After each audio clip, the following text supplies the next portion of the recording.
Marty here.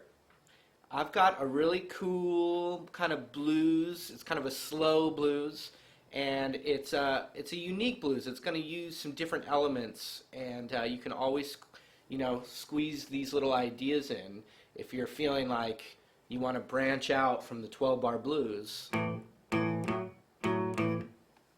Then I'm going to show you one cool way to do that. Here's what it sounds like.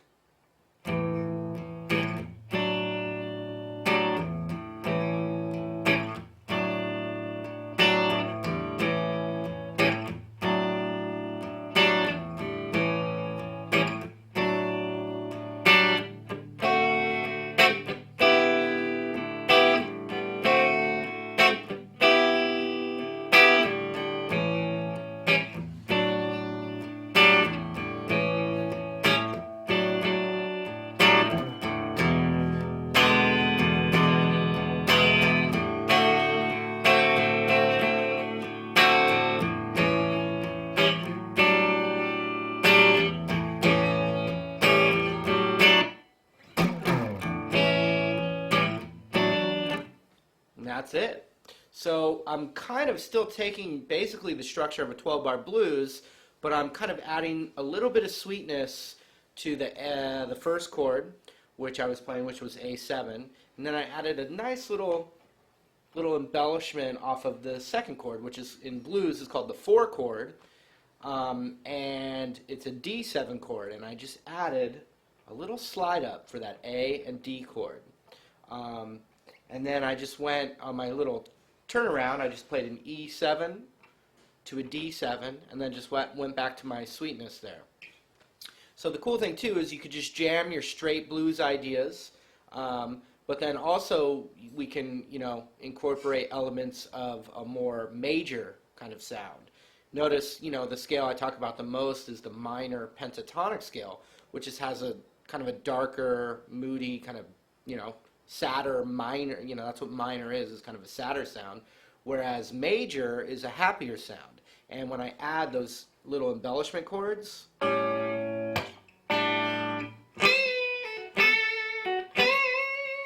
you can add, it's got a little bit happier sound. So I'm going to show you a couple ideas that we can do with that. And then when we go to that second chord, the D7, really you're just going to want to be in the normal minor pentatonic, which I want to say again, you can play the minor pentatonic, over this whole thing, and it's going to sound awesome. But I'll just show you a couple little tasty little elements to to work with there. All right? So let's go over the progression first, and then I'll show you a couple of cool lick ideas. All right. We'll just zoom in, and I'll show you what. Cool. So really, even though it looks like I'm playing like a whole brand new chord, I still have A in the root. So really, it's kind of just still based off of our A7 chord, and it's not really. We could call it an A sus4, basically, or it's basically an A sus4 is what we would call it. But let's not worry about names right now. Let's just jam it out and realize that it's just an embellishment off of A7. So so the A7 chord has my middle finger on the 3rd string down, the D string, my middle finger on the 2nd fret of this 1, 2, 3, 3rd string down. The next string's open, we want it in there. And then my ring finger is going to be on the 2nd fret of the B string, which is the 1, 2, 3, 4, 5th string down. So that's the A7 chord, and it sounds like this. And when we play it, if we can avoid this top low E string right here, that's good because A is our root note. It's what all the notes are based off of. But you can strum everything else. And even if that got in there, it's not the end of the world. Alright, so we hit this. Da, da, da, da, and we go to the next chord. Let me show you what I'm doing for that and how it transitions from this A7 chord. So, my middle finger's there, my ring finger's there. What I'm going to do is I'm going to keep track of my middle finger, and that middle finger is going to slide up one whole step, meaning I skip a fret and go to there. So now it's on the 4th fret of the same string. My ring finger's off now, and I take my first finger and I'm going to put it on the 3rd fret of this B string, the second to the last string down, and that's the chord.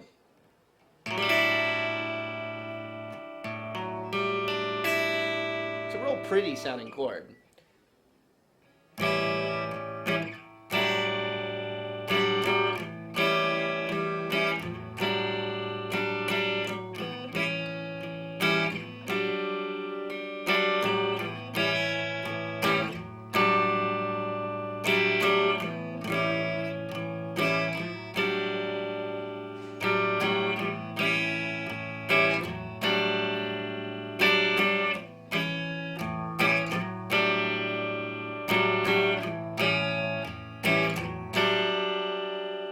That's the first move. Let me show you the next move. We're going to take a D7 chord, which is my middle finger on the 1, 2, 3, 4th string down here on the G string, middle finger there, first finger or index finger on the 1st fret of the B string, and then my middle finger on the 2nd fret of the high E string right there. It sounds like this. And I want to try to avoid the top 2 strings, the E string and the A string. I want to try and get those out of there. And then what we're going to do, we're going to play up a whole step, and the shape I think of as the D minor shape. So what happens is I'm going to keep track. Notice I'm going to keep track of my middle finger again, and it's going to move a whole step up. Now I have to change what I'm fingering here, but the middle finger is going to be planted. Middle finger went up a whole step. Now my first finger is going to be, instead of on the B string, it's going to shift over and be on the 3rd fret of the high E string. And then my ring finger is going to be on the 5th fret of the B string in between them. So it looks like what we normally think of right here as a D minor, but it's up a whole step. And it still has D in the root.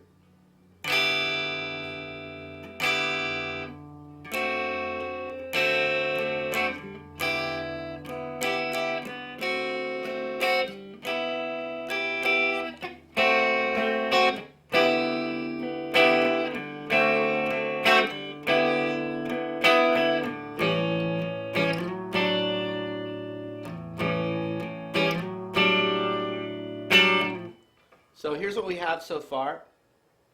We're going to go do that A7 chord 1 time, 2 times, 3 times, 4 times. Now we go to the D7.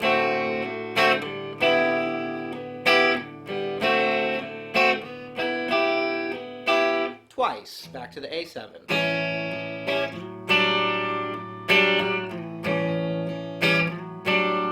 Times on that. I just want to say real quick that D minor shape, a lot of times I put my pinky down instead of my ring finger like I taught it to you. It's just my own habit. I have some reasons for it that you don't have to worry about. But if that was easier for you, you can do that. But because I noticed I did that and then I wanted to explain it so you didn't get confused. Okay, last thing we do is an E7 to D7, and then right back to the A7. Twice. Starts over. That's the whole thing. Now, there's obviously, you can change, there's variations. You could just hold on the E7 instead of going to the D7, like...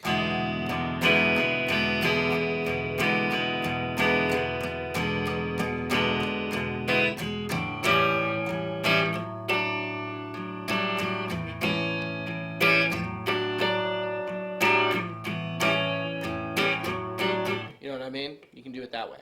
All right? So, let me show you a couple of cool lick ideas that you can do with that progression. All right, so I've just set up a little loop of the progression we just learned, and this is going to be cool because we're going to actually change the scale for some of the chords just a little bit. And what it'll do is it'll give you a little bit of extra sophistication in your sound, because now you're kind of approaching 2 different parts of the song as like different events that you're going to play. And it always, sounds really good to the listener. Okay, so for that first chord, that A7, that whole time that we're doing that, and this is just an idea, like I said, you can play the A minor pentatonic over the whole thing, which I cover extensively in my new 4-disc DVD series that you can check out. Right here on the 5th fret, I would play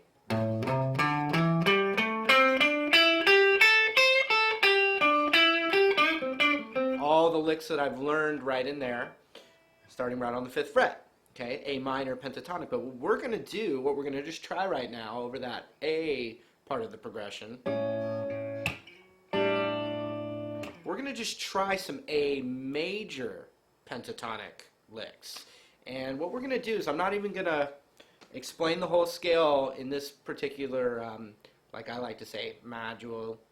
I'm not going to do that. What I'm going to do is just show you a cool little spot that you can work a bend, and then how to transition into the second chord, the D chord, okay? So here's what it's going to sound like.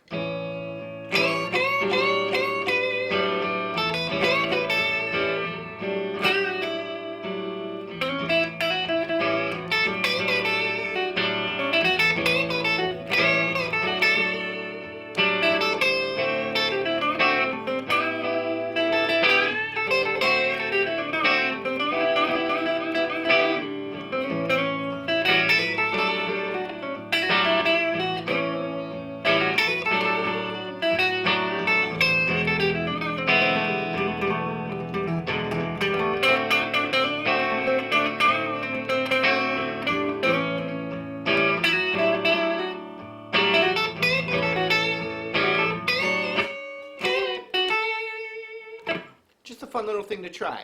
Like I said, you can just melt faces, definitely just straight up minor pentatonic, but let's zoom in. I'm going to show you a couple of these new little sweet sounding ideas. So since we're in the key of A, I want you to just think of where we're at in this kind of blues or minor pentatonic box. But when we're over the A7 part of it, we can use this cool little new little kind of boxy thing right here to get some sweeter major kind of sounds. Here's what it's going to be. It's going to be the middle finger on the 6th fret of the G string. First finger on the 5th fret of the B string. Ring finger on the 7th fret of the B string. First finger again on the 5th fret of the high E string. And ring finger on the 7th fret of the high E string. It's just a little box like that. Sounds like this.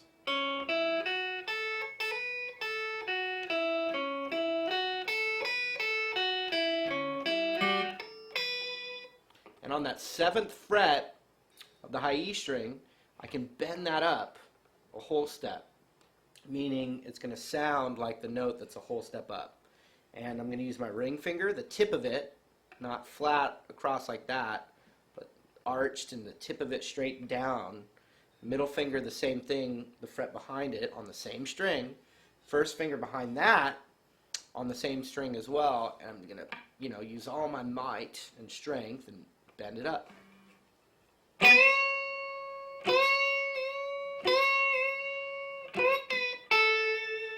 And since we're in A, it's going to resolve really nicely to the 5th fret on the high E string there. Let's try that. Watch this.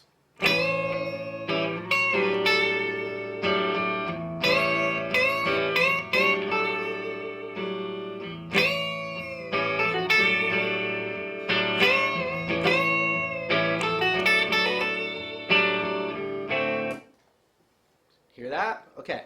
So the other thing that I did too, which I like to do a lot, is I'm going to bend the B string from the 7th fret, but I'm only going to bend it a half step. And it's got a really cool sound like this.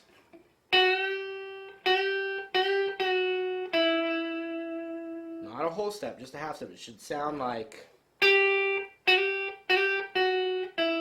but instead of sliding it a half step up, I'm bending it to that note. And then remember what I said, 6th fret with my middle finger on the G string, so.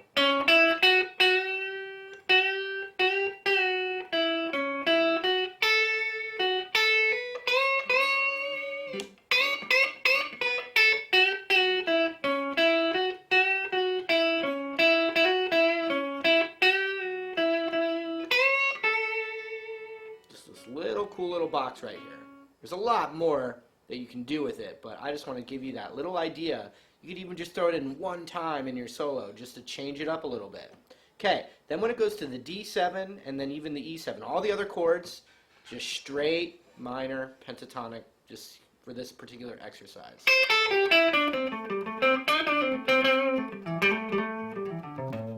So let's try that device. Watch this.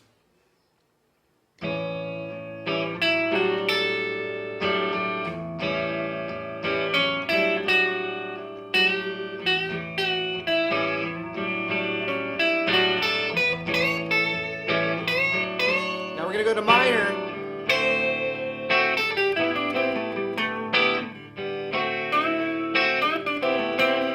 Back to the major.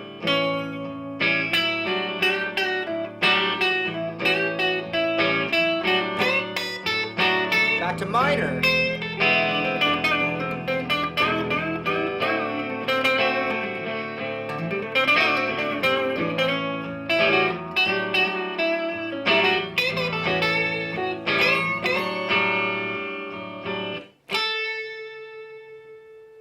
Some cool stuff to try, alright? So now what we're going to do is we're going to jam it. Ready? Let's do it! Okay, people. I'm going to push you out of the nest once again. I'm going to play this jam track for you, and I want you to work that out. And if that's totally confusing, just shred and melt faces with the straight up minor pentatonic and whatever licks you've learned up to this point. But the idea too is every time you learn a lick, I think the more you play it and the more you internalize it, the more you can change it and have it become your own lick instead of just exactly emulating what I'm telling you to do. The idea is that these are just little springboards for you to come up with your own licks, even if you just change it a little bit or repeat it differently or play it backwards or, you know, or play the guitar behind your head or whatever. Okay? So here we go. Get ready. 1, 2. Here we go.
Turn around again.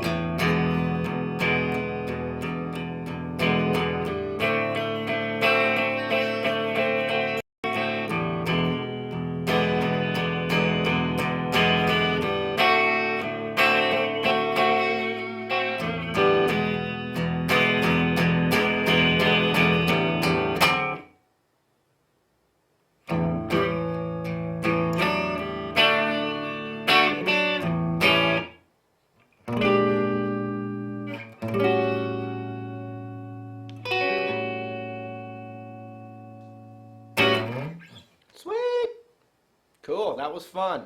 I've always enjoyed that one myself, you know, just because, especially if you're, you know, playing the blues or learning the blues, it's nice to have lots of variation besides just the da da da da da da da da da. You know, could get a little monotonous. All right, so keep jamming, 10 minutes at a time, and you will improve. I promise. All right. So it's been a real pleasure.